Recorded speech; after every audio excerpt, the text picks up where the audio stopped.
দুদকের মামলায় বেগম রোকেয়া বিশ্ববিদ্যালয়ের সাবেক উপাচার্য নাজমুল আহসান কলিমুল্লাহকে গ্রেপ্তার করেছে গোয়েন্দা পুলিশ। দুপুর 12টার দিকে রাজধানীর মোহাম্মদপুরের নিজ বাসা থেকে তাকে গ্রেপ্তার করা হয়। পরে তাকে মিন্টো রোডের ডিবি কার্যালয়ে নেওয়া হয়েছে। নাজমুল আহসান কলিমুল্লাহর বিরুদ্ধে বিধি বহির্ভূতভাবে বিশ্ববিদ্যালয়ে অনুপস্থিতি, স্বেচ্ছাচারিতা, স্বজনপ্রীতি ও দুর্নীতির বিভিন্ন অভিযোগ রয়েছে। এর আগে অনিয়ম, দুর্নীতি ও স্বেচ্ছাচারিতার অভিযোগে 111টি ঘটনার 790 পৃষ্ঠার শ্বেতপত্র প্রকাশ করে রংপুরের বেগম রোকেয়া বিশ্ববিদ্যালয়ের শিক্ষক, কর্মকর্তা ও কর্মচারীদের সংগঠন অধিকার সুরক্ষা পরিষদ। জাতীয় নির্বাচন পর্যবেক্ষণ পরিষদের চেয়ারম্যান হিসাবে দায়িত্ব পালন করছেন কলিমুল্লাহ।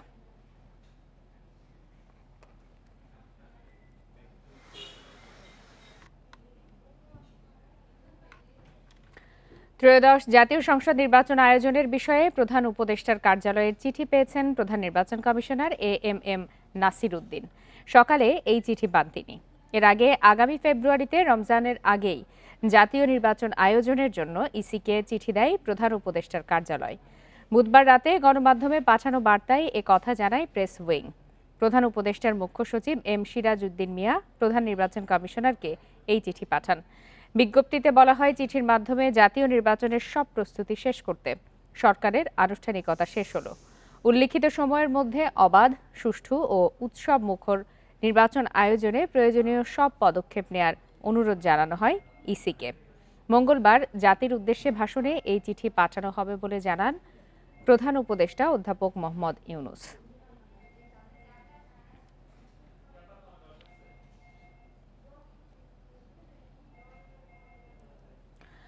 আরপিও ও আচরণ বিধি নিয়ে রাজধানীর আগারগাঁওয়ের নির্বাচন ভবনে চলছে কমিশনের নবম সভা। বেলা 11টা থেকে শুরু হয় এই সভা। এতে সভাপতিত্ব করছেন প্রধান নির্বাচন কমিশনার এএমএম নাসির উদ্দিন। এ বিষয়ে সর্বশেষ তথ্য জানাতে সেখান থেকে যোগ দিয়েছেন সহকর্মী সুলতানা জাহান মিতু। মিতু, আপনি সকাল থেকেই নির্বাচন কমিশন কার্যালয়ে অবস্থান করছেন এবং সেখানে একটি বৈঠক চলছিল। আমরা সর্বশেষ সেই তথ্য জানতে পেরেছি। কি কি বিষয় রয়েছে আলোচ্য সূচিতে, কি কি সিদ্ধান্ত আসলো, কি জানতে পেরেছেন?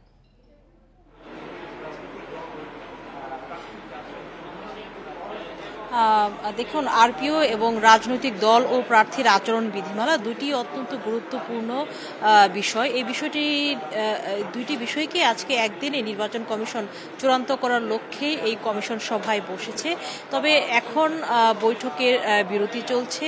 খাবার এবং নামাজের বিরতির পরে বৈঠকটি আবার চলবে। আমরা ধারণা করছি বিকেল হয়ে যেতে পারে বৈঠকটি শেষ হতে হতে, কারণ এটি অত্যন্ত ব্যাপক একটি বিষয়। রাজনৈতিক দল ও প্রার্থীর যে আচরণ বিধিমালা, সেটিতে এবার বেশ কিছু পরিবর্তন এনেছে নির্বাচন কমিশন। এর আগে এর খসড়ার নীতিগত অনুমোদন দিয়েছিল এবং সেটি নির্বাচন কমিশনের ওয়েবসাইটে প্রকাশ করা হয় জনসাধারণের জন্য মতামত দেওয়ার জন্য, এবং সেসব মতামত, দাবি, আপত্তি সবকিছু নিয়েই আজকে কমিশন সভায় আলোচনা চলছে। দিনের প্রথম ভাগে আলোচনা হয়েছে সেসব আচরণ বিধিমালা এবং সেটি মোটামুটি একটি পর্যায়ে গুছিয়ে এনেছে। তবে আরপিও নিয়ে বিরতির পরে, মধ্যাহ্নভোজের বিরতির পরে তারা আলোচনা করবেন বলে এখানকার একাধিক কর্মকর্তা আমাদেরকে জানিয়েছেন। একটি বিষয়, এই যে আরপিও গণপ্রতিনিধিত্ব আদেশ, এর যে সংশোধনী আনতে চলেছে নির্বাচন কমিশন, এর মাধ্যমে নির্বাচনী প্রস্তুতির যে কাজ সেটা অনেকটা এগিয়ে যাবে। বিশেষ করে আগামী জাতীয় সংসদ নির্বাচনকে সামনে রেখে যে সকল আইন বিধি সংস্কার করছে নির্বাচন কমিশন, আরপিও সংশোধনের মাধ্যমে সেই কাজটি অনেকটাই এগিয়ে যাবে। উল্লেখ্য, এবার আরপিওতে গুরুত্বপূর্ণ যে পরিবর্তনটি আনতে চলেছে নির্বাচন কমিশন, সেটি হচ্ছে কোনো একটি আসনের কোনো একটি কেন্দ্রে যদি অনিয়ম হয় ভোট চলাকালীন সময়, সেখানে নির্বাচন কমিশনের এখতিয়ার থাকবে পুরো আসনের ভোট বাতিল করে দেওয়ার, যেটি এর আগেই নির্বাচন কমিশনের এখতিয়ারে ছিল। বিগত আওয়ামী লীগ সরকার এসে আইনের এই ধারাটি সংশোধন করার ফলে কোনো একটি আসনের একটি কেন্দ্রে অনিয়ম হলে শুধু ওই কেন্দ্রের ভোটটি বাতিল করা হয়েছিল বিগত নির্বাচনে। এ তো গেল আরপিওর কথা। আচরণ বিধিমালাও সংশোধনের কাজ চলছে এবং সেই সাথে নির্বাচনের যে প্রস্তুতি, সেই প্রস্তুতিও পুরোদমে কাজ শুরু করেছে নির্বাচন কমিশন। প্রধান উপদেষ্টার ঘোষণার পরে সেই কাজে আরও বেশি গতি এসেছে। বিশেষ করে যদি ভোটার তালিকার কথা বলি অথবা সীমানা পুনর্নির্ধারণ, সেটি কিন্তু এই চলতি আগস্ট মাসের মধ্যেই চূড়ান্ত হয়ে যাবে। একটি বিষয়, 39 থেকে 40টি আসনে সীমানা পুনর্নির্ধারণে কাজ করছে নির্বাচন কমিশন, খসড়া তালিকা প্রকাশ করেছে। তবে সারা দেশ থেকে সেসব সীমানার বিষয়ে বেশ কয়েকটি দাবি, আপত্তি প্রতি এসেছে এবং সেটি নিয়ে প্রতিদিনই নির্বাচন কমিশনে ভিড় করছেন অসংখ্য সংক্ষুব্ধ ব্যক্তি, প্রার্থী বা এলাকাবাসী। সেসব নিয়েও নির্বাচন কমিশনে আলোচনা চলছে।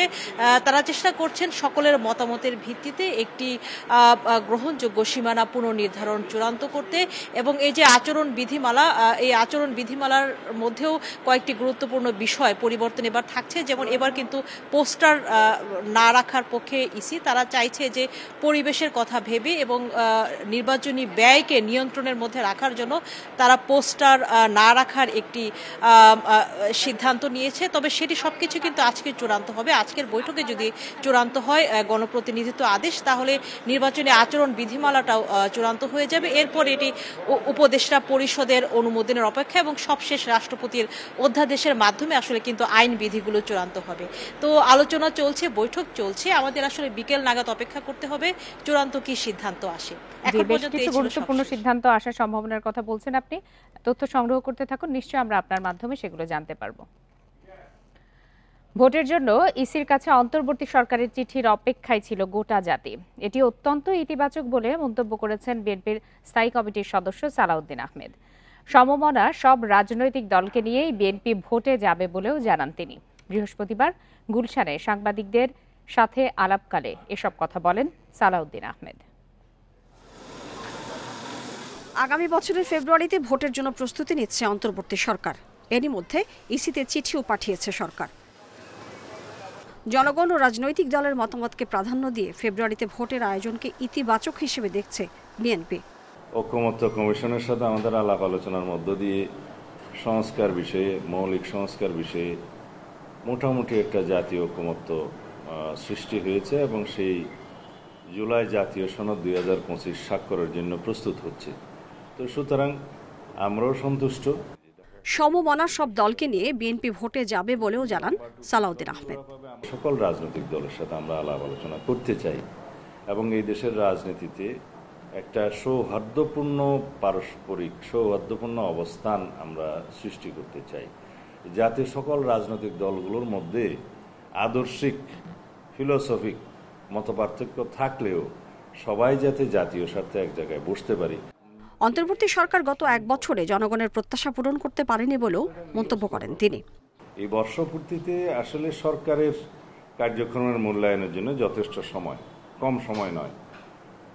এই হিসাবে যদি আমাকে নিরপেক্ষ এবং নির্মোহ মূল্যায়ন করতে বলেন, তাহলে আমি বলবো যে সরকারের কাছে আমরা আরো বেশি কিছু আশা করেছিলাম, এই জাতি আরো অনেক বেশি আশা করেছিল। এবারে নির্বাচন সুষ্ঠু করতে আইন শৃঙ্খলা বাহিনী প্রশাসনের পাশাপাশি জনগণ গুরুত্বপূর্ণ ভূমিকা রাখবে বলেও মনে করেন সালাউদ্দিন আহমেদ। মাহমুদা মৌমিতা, ইন্ডিপেন্ডেন্ট নিউজ, ঢাকা। সংবাদের শুরুতেই যেমনটি জানিয়েছি, দুদকের মামলায় বেগম রোকেয়া বিশ্ববিদ্যালয়ের সাবেক উপাচার্য নাজমুল আহসান কলিমুল্লাহকে গ্রেপ্তার করেছে গোয়েন্দা পুলিশ। এ বিষয়ে সর্বশেষ তথ্য জানাতে রাজধানীর মিন্টো রোডের ডিবি কার্যালয় থেকে যোগ দিয়েছেন সহকর্মী আদিলুর রহমান। আদিলুর রহমান, নাজমুল আহসান কলিমুল্লাহকে গ্রেপ্তার করে গোয়েন্দা পুলিশ কার্যালয়ে নেওয়া হয়েছে, এরপরে কি ধরনের তথ্য পাচ্ছেন, তার বিরুদ্ধে কি কি অভিযোগ আনা হয়েছে, সবকিছু বিস্তারিত জানাবেন।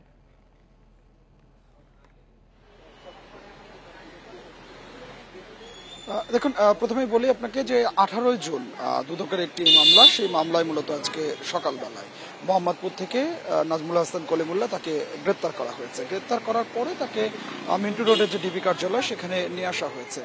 নিয়ে এসে প্রাথমিক একটি জিজ্ঞাসাবাদ সেটি এই মুহূর্তে করা হচ্ছে বলে আমরা জানতে পেরেছি এবং এখনো নাজমুল হাসান কলিমুল্লাহ তিনি ডিবি কার্যালয়ে আছেন। তবে আমরা ভেতর থেকে বেশ কয়েকটি সূত্র থেকে আসলে জানতে পারছি যে আজকেই তাকে আদালতে তোলা হবে এবং পরবর্তী আদালত যে নির্দেশনা দেন সেটি আদালত দিবেন আর কি।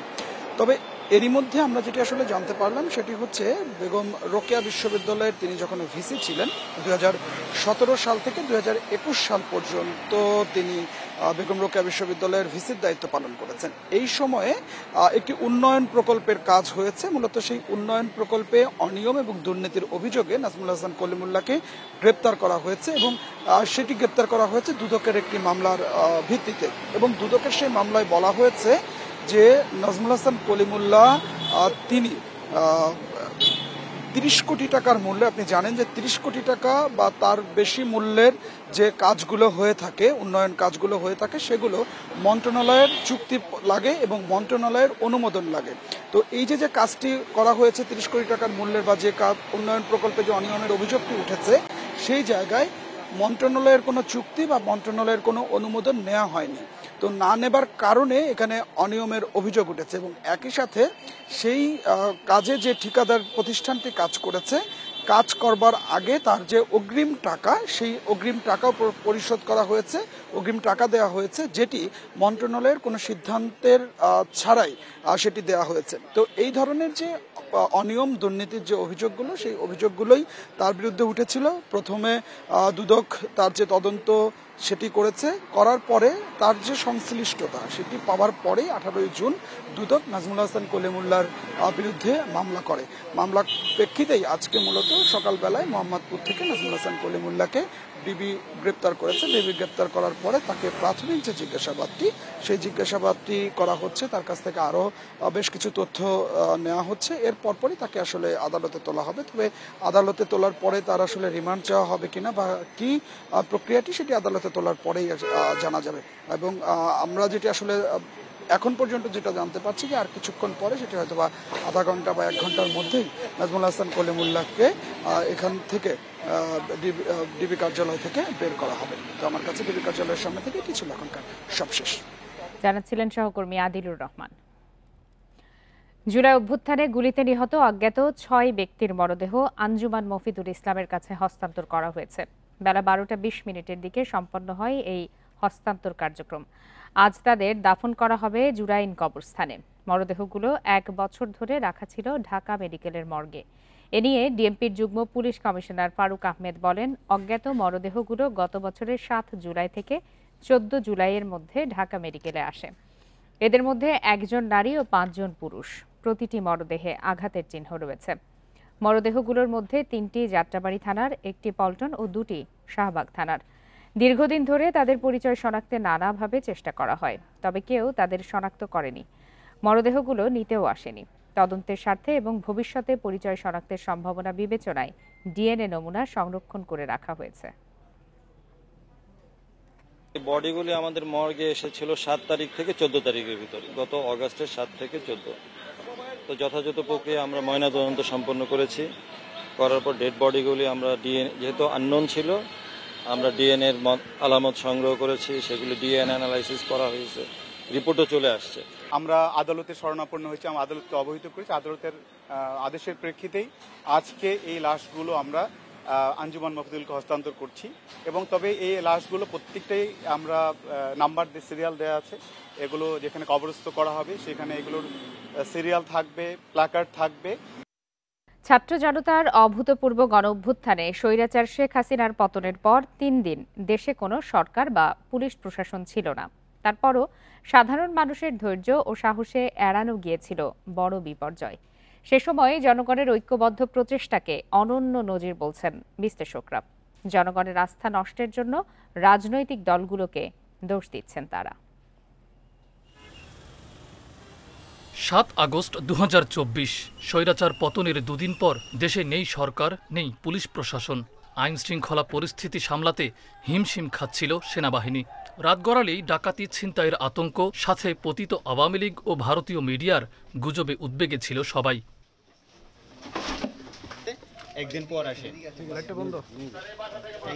তবে সাধারণ মানুষের অসীম ধৈর্য, পরস্পরকে সহায়তার মানসিকতা আর সাহসে ভর করেই বড় বিপর্যয় এড়ায় বাংলাদেশ।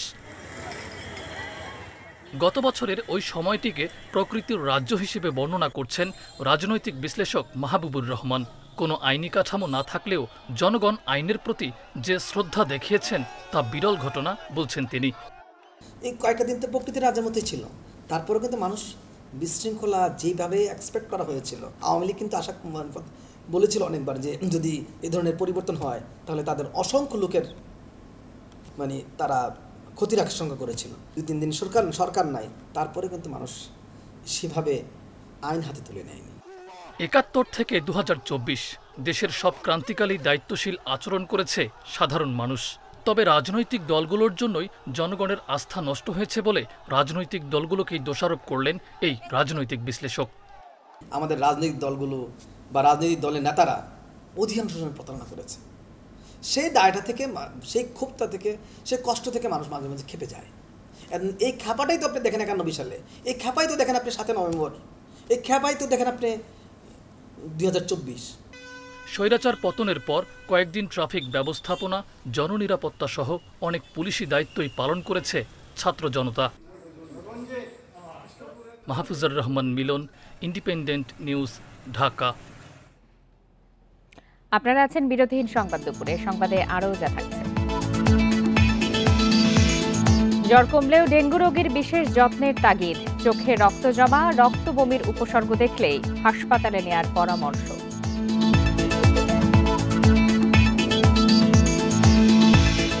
এক সপ্তাহের ব্যবধানে পেঁয়াজের দাম কেজিতে 15 টাকা পর্যন্ত বেড়েছে। বৈরী আবহাওয়া, আমদানি বন্ধ সহ 3 অজুহাত।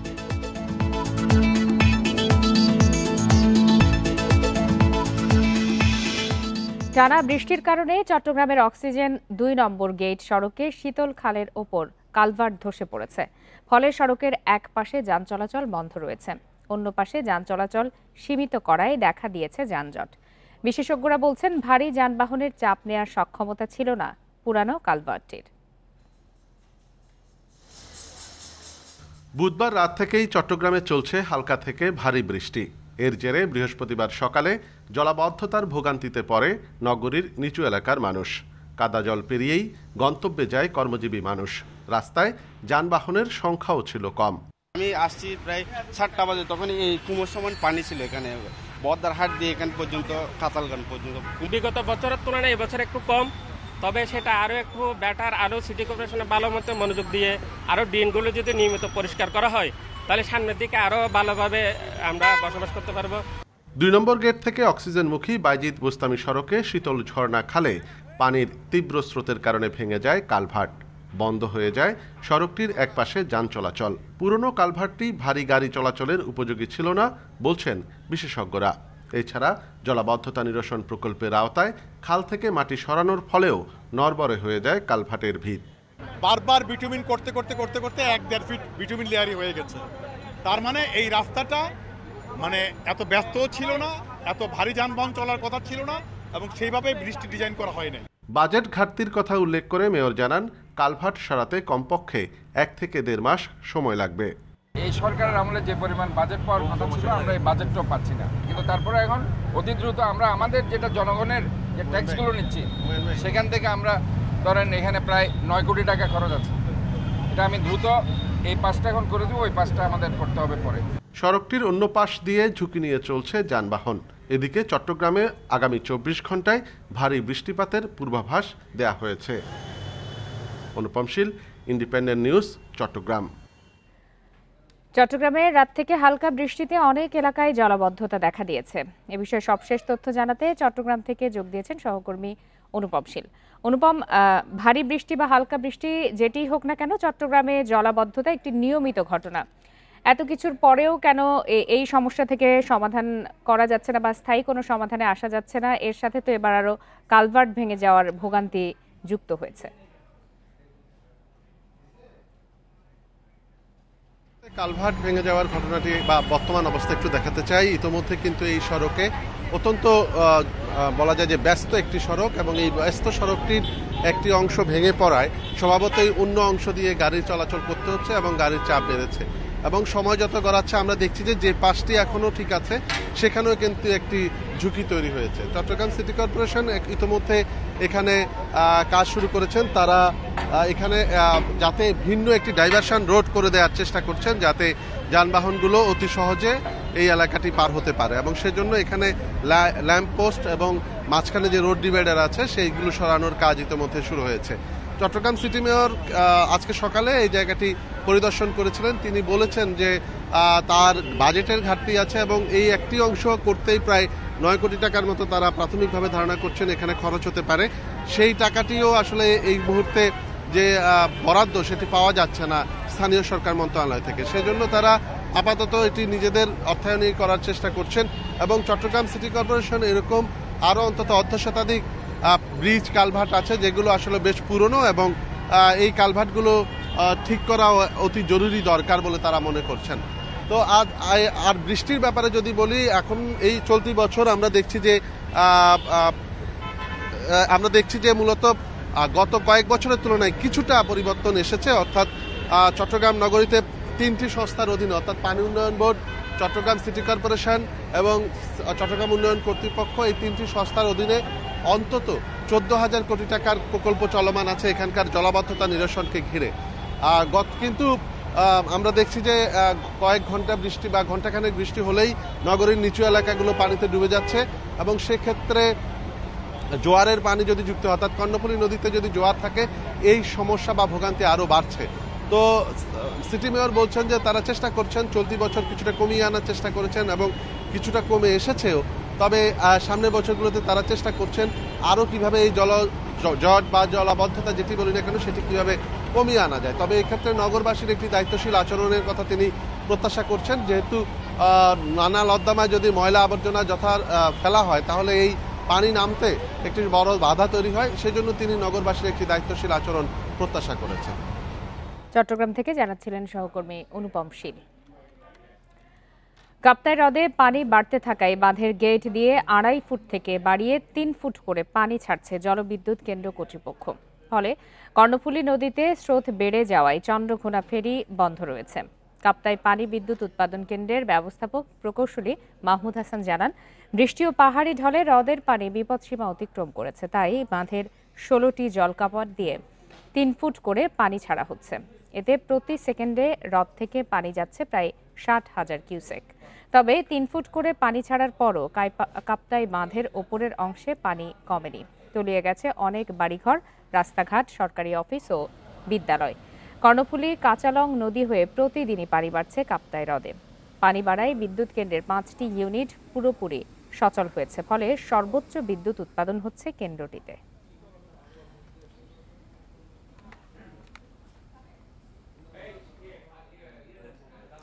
এদিকে কাপ্তাই হ্রদের পানি বৃদ্ধি পাওয়ায় প্লাবিত হয়েছে খাগড়াছড়ির মহালছড়ির সিলেটি পাড়া সহ বেশ কিছু গ্রাম। এছাড়া সড়ক ডুবে যাওয়ায় মুবাছড়ি ইউনিয়নের সাথে যানবাহন চলাচল বন্ধ হয়ে গেছে।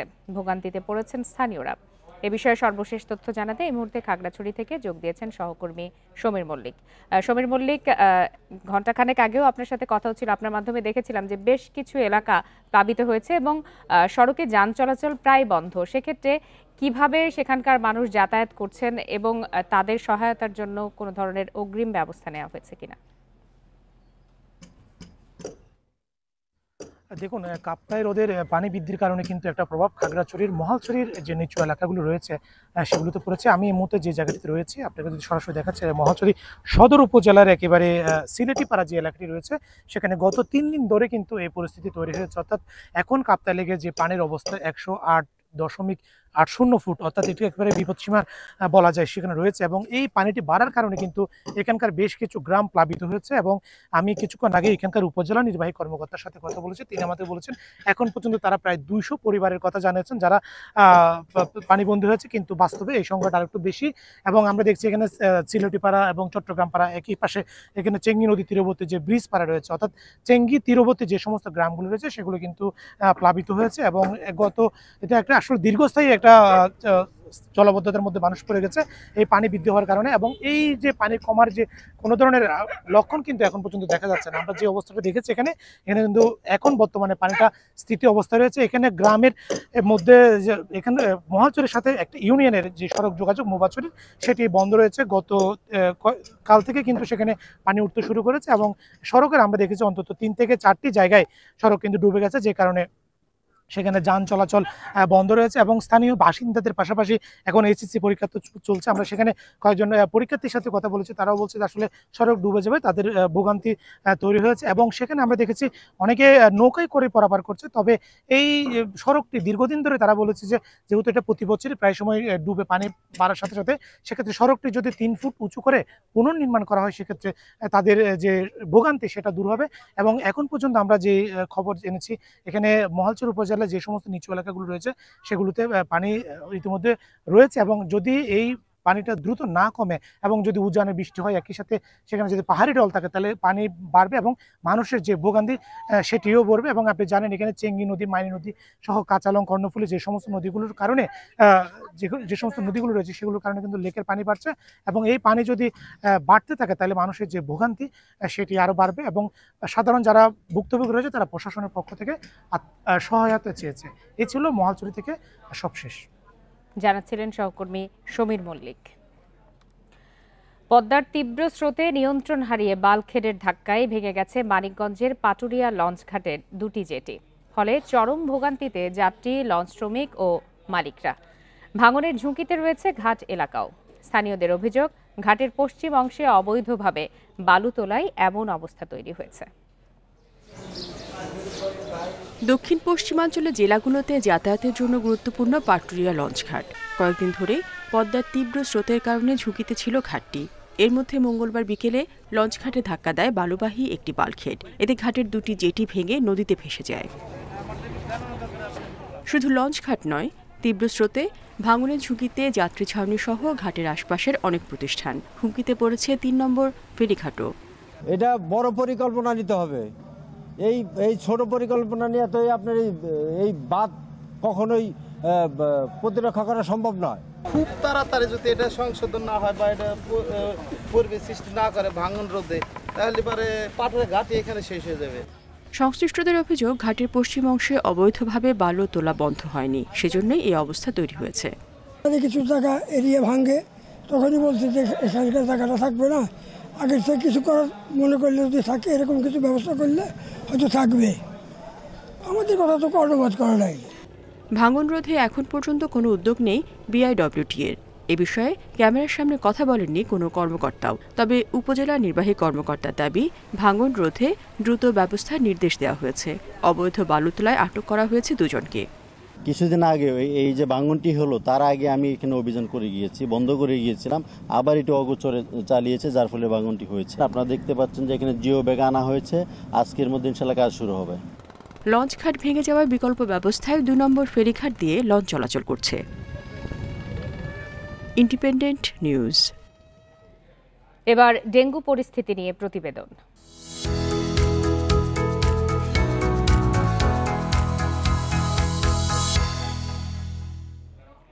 জ্বর কমে গেলেও ডেঙ্গু আক্রান্তদের যত্নে রাখার তাগিদ দিয়েছেন চিকিৎসকরা। তারা বলছেন, জ্বর কমার পরই বেশিরভাগ রোগীর প্লাটিলেট কাউন্ট কমে রক্তক্ষরণের ঝুঁকি সহ নানা শারীরিক জটিলতা শুরু হয়। চোখে রক্ত জমাট, রক্ত বমি সহ উপসর্গ দেখা দিলেই হাসপাতালে নেয়ার পরামর্শ দিয়েছেন চিকিৎসকরা। ডেঙ্গুর প্রকোপ বেড়েছে।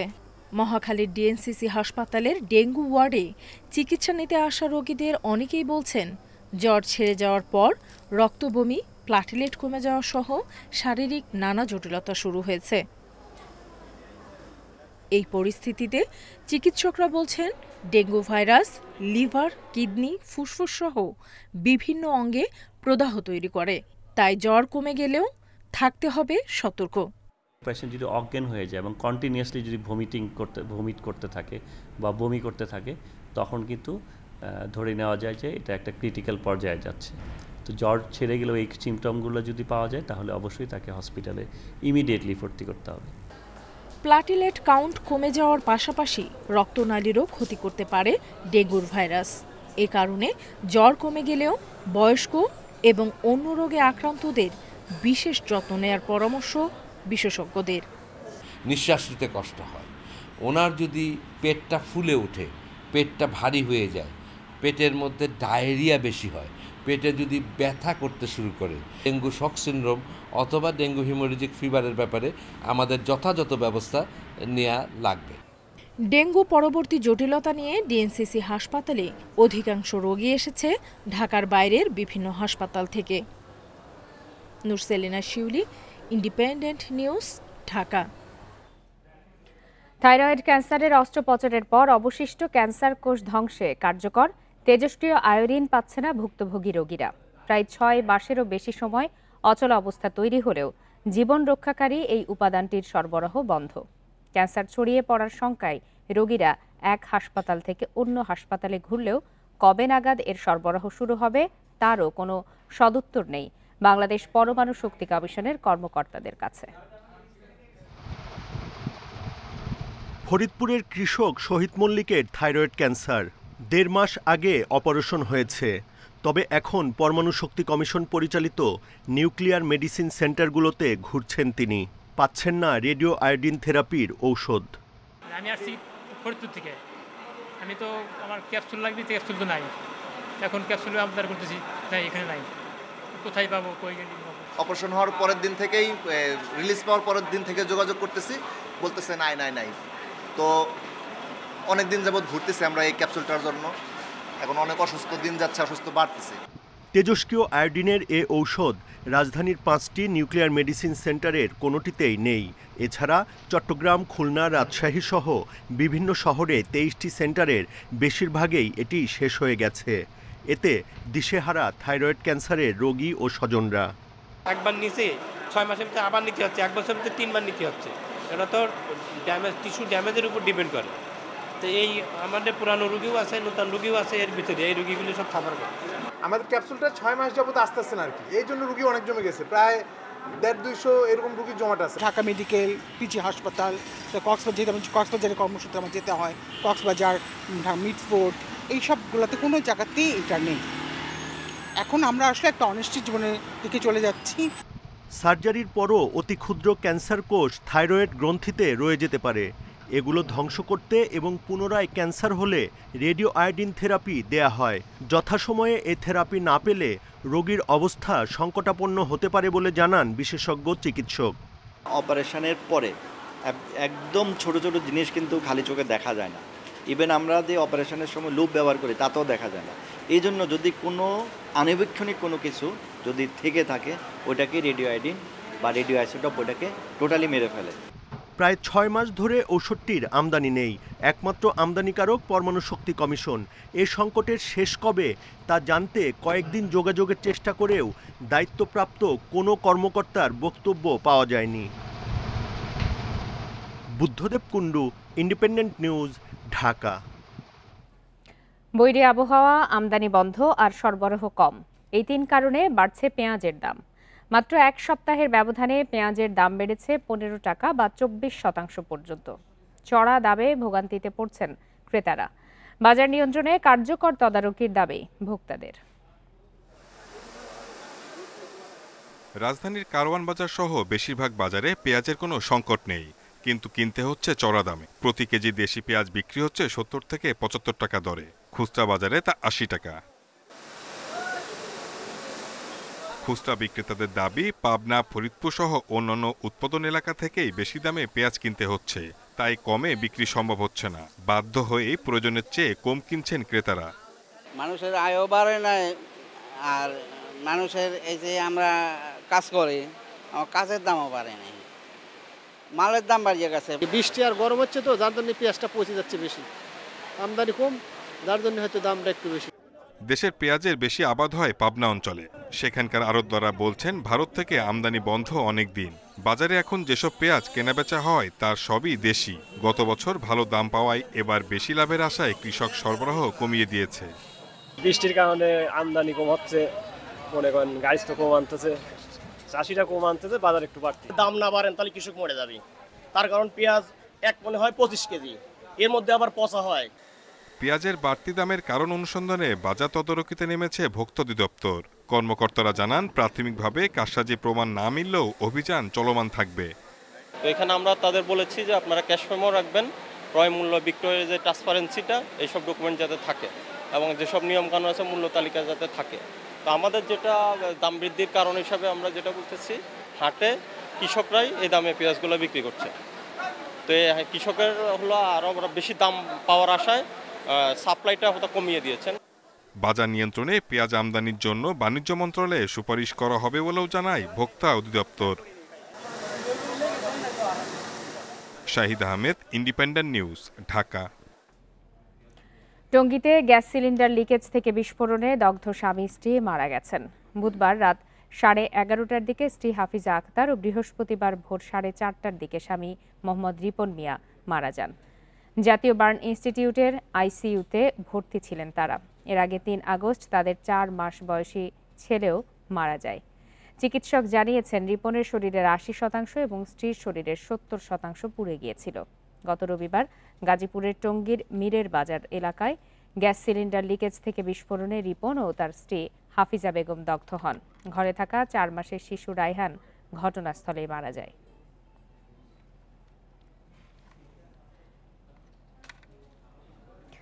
কুয়াকাটা সমুদ্র সৈকতে ভেসে এসেছে একটি মাছ ধরা ট্রলার ও এক জেলের মরদেহ। সকালে ট্যুরিজম পার্ক সংলগ্ন সৈকতে ট্রলারটি ভেসে আসে। মরদেহটি নিখোঁজ জেলে ইদ্রিস হাওলাদারের বলে নিশ্চিত করেছে পরিবারের সদস্যরা। পুলিশ ও স্থানীয়রা জানান, গত 25 জুলাই বঙ্গোপসাগরে 15 জেলে সহ FB সাগরকন্যা নামের একটি ট্রলার ডুবে যায়। 4 দিন পর 10 জেলেকে ভাসমান অবস্থায় উদ্ধার করা হয়। পরে 1 আগস্ট নজরুল ইসলাম নামের এক জেলের মরদেহ সৈকতের মীরাবাড়ি পয়েন্টে ভেসে আসে। ট্রলার ডুবির ওই ঘটনায় এখনও নিখোঁজ 3 জেলে।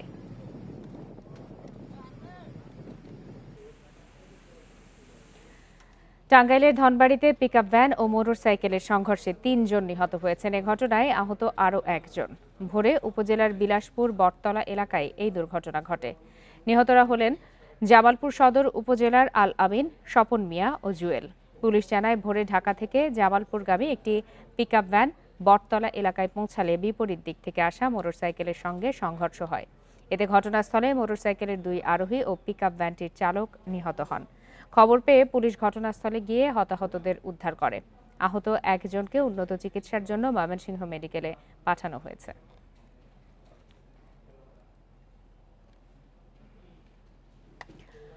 অর্থ পাচার মামলায় 10 বছরের সাজা থেকে ঠিকাদার ও সাবেক যুবলীগ নেতা জিকে শামীমকে খালাস দিয়েছে হাইকোর্ট। দুপুরে বিচারপতি ASM আব্দুল মবিনের নেতৃত্বাধীন হাইকোর্ট বেঞ্চ এই রায় দেন। 2019 সালে চাঁদাবাজি ও টেন্ডার কারসাজির অভিযোগে জিকে শামীমকে গ্রেপ্তার করে র্যাব। পরের বছর অর্থ পাচার মামলায় শামীম ও তার 7 দেহরক্ষীর বিরুদ্ধে চার্জশিট দেয় সিআইডি। 2023 সালে অর্থ পাচার আইনের মামলায় জিকে শামীমকে 10 বছর কারাদণ্ড দেয় আদালত। এছাড়া তার 7 দেহরক্ষীকে 4 বছর করে কারাদণ্ড দেয়া হয়। ঢাকার বিশেষ জজ আদালত 10-এর বিচারক মোহাম্মদ নজরুল ইসলাম এই রায় ঘোষণা করেন। পাশাপাশি তাদের 3,83 লাখ টাকা জরিমানা করা হয়। রায় ঘোষণার পর সাজা পরোয়ানা দিয়ে তাদের কারাগারে পাঠানো হয়।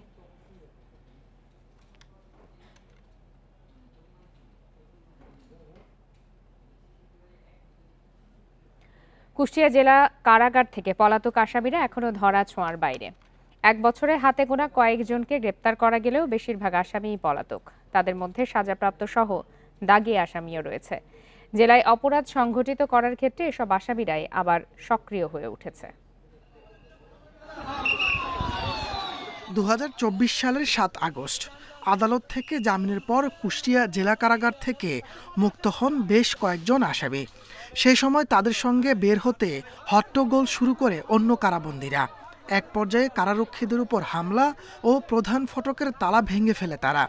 পরিস্থিতি নিয়ন্ত্রণে সেনাবাহিনীর পৌঁছার আগেই পালিয়ে যায় শতাধিক কারাবন্দী। আইনশৃঙ্খলা বাহিনী চলে আসে, আসার পর আমাদেরকে জায়গা থেকে দূরে সরায় দেয়। তো আমরা তারপরে ওখান থেকে দূরে চলে যাই। বাইরে পরে আমরা জানতে পারি যে জেলের তালা ভেঙে অনেক কয়েদি পালিয়ে গেছে।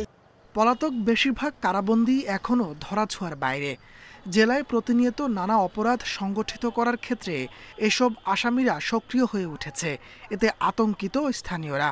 এটা গ্রেপ্তার করা উচিত, তা না হলে আইনের শাসন প্রতিষ্ঠায় বিঘ্ন ঘটবে এবং আজকে যারা বাইরে আছেন যারা খুবই সিরিয়াস বা হিনিয়াস প্রকৃতির, তারা আরও বড় ধরনের কোনো কর্মকাণ্ড করতে পারে। জেল থেকে পলাতক আসামিদের মধ্যে কতজনকে গ্রেপ্তার সম্ভব হয়েছে সে কোনো তথ্য দিতে চাননি জেল সুপার। এটা বিভিন্ন বাহিনী কাজ করতেছে। ডিএসপির কাছ থেকে নিতে পারেন, ডিজিএফআই নিতে পারেন, সবচেয়ে ভালো হবে ডিএসপির কাছ থেকে নিন। তবে পুলিশ কর্মকর্তারা বলছেন, পলাতকদের মধ্যে কয়েকজনকে আটক করা গেলেও বেশিরভাগ আসামিকেই খুঁজে পাওয়া যাচ্ছে না। কন্টিনিউয়াসলি তাদের খোঁজ করতেছি, আমরা অপারেশন করতেছি, কিন্তু এখনো তারা এই আমাদের হাতে এখনো ধরা পড়ে না। এটা অবশ্যই আমরা সিরিয়াসলি নিয়েছি, সেই অনুযায়ী কাজ করতেছি। জেল পলাতক আসামিদের গ্রেপ্তারে আইন শৃঙ্খলা বাহিনীকে আরও কঠোর হওয়ার দাবি জানিয়েছেন কুষ্টিয়াবাসী। Independent news. সিলেটের পর্যটন কেন্দ্রগুলোতে ঘটছে একের পর এক মৃত্যুর ঘটনা। এক দশকে বিভিন্ন স্পটে প্রাণ হারিয়েছেন ৩৩ জন। পর্যটকদের অভিযোগ, তাদের নিরাপত্তায় কোথাও নেই কার্যকর কোনো উদ্যোগ। তবে মৃত্যু কমাতে লাইফ জ্যাকেট সরবরাহ ও স্বেচ্ছাসেবকের সংখ্যা বাড়ানোর কথা ভাবছে জেলা প্রশাসন। প্রাকৃতিক সৌন্দর্যের লীলাভূমি সিলেট। প্রতি বছর বিভিন্ন এলাকা থেকে সবুজ পাহাড়, ঝর্ণা আর নদীর টানে ছুটে যান পর্যটকরা, কিন্তু এই সৌন্দর্যের মাঝে ছড়িয়ে আছে মৃত্যুর ফাঁদ। গত এক দশকে বিভিন্ন পর্যটন কেন্দ্রে মারা গেছেন অন্তত ৩৩ পর্যটক। পর্যটকদের অভিযোগ, পর্যটন কেন্দ্রগুলোতে নেই পর্যাপ্ত নিরাপত্তা ব্যবস্থা। বিপদে পড়লেও পাওয়া যায় না নিরাপত্তা কর্মী, নির্দেশনা বা উদ্ধারকারী দলকে। গাছাড়া ভাবের মতো প্রশাসনের চলাফেরা এবং ভলেন্টিয়ার্স নাই, যে যার মতো করে চলতেছে। কোথাও কোথাও আমরা হয়তো সাইনবোর্ড দেখতে পাই, তাও একদমই নগণ্য, সীমিত। তারপরে তাদের কোনো ভলেন্টিয়ার আমি দেখি নাই, যারা হচ্ছে পর্যটক যারা পানিতে পড়ে যাবে তাদেরকে তাৎক্ষণিক উদ্ধার করার জন্য বা বাঁচানোর জন্য যে একটা ব্যবস্থা, এটা আমার চোখে পড়ে না। ট্যুরিস্ট পুলিশের দাবি, শুধু নিরাপত্তার অভাব নয়, পর্যটকদের অসচেতনতায় বাড়ছে হতাহতের সংখ্যা। টুরিস্ট যারা আসবে তারা যেন একটু নিয়মটা মানে। আমরা তো মাইকিং করতেছি, আমরা হেলার দিয়ে কথা বলতেছি, আমরা লিফলেট বিলি করতেছি, তো সেখানে আইনটা আমাকে মানতে হবে। আইনটা যদি আমরা মেনে চলতে পারি, আমি বিশ্বাস করি যে আমাদের দুর্ঘটনাটা কিছুটা কম হবে। জেলা প্রশাসক বলছে, প্রতিটি স্পটে নির্দেশনা টানানো রয়েছে, পাশাপাশি ট্যুরিস্ট পুলিশ ও স্বেচ্ছাসেবীরাও থাকছে সব সময়। যারা নৌ ভ্রমণ করেন তাদের জন্য লাইফ জ্যাকেটের ব্যবস্থা থাকে, সেটা আমরা বলেছি এবং অনেক জায়গায় রয়েছে, কিন্তু সংখ্যাটা হয়তো সবার কাছে নেই। সবাই যাতে লাইফ জ্যাকেট ব্যবহার করা বাধ্যতামূলক করে সেই ব্যবস্থা করেছি। সিলেটের বিভিন্ন স্থানে প্রতি বছর ঘুরতে যান ৫ লাখের বেশি পর্যটক। তাদের নিরাপত্তায় প্রশাসনকে আরও কার্যকর পদক্ষেপ নেওয়ার দাবি তাদের। Independent news. এরই সাথে শেষ করছি আজকের বিরতিহীন সংবাদ দুপুর। ইন্ডিপেন্ডেন্ট টেলিভিশনের সব খবরে আরও বিস্তারিত জানতে চোখ রাখুন ফেসবুক, ইউটিউব আর এক্সে। ধন্যবাদ সবাইকে।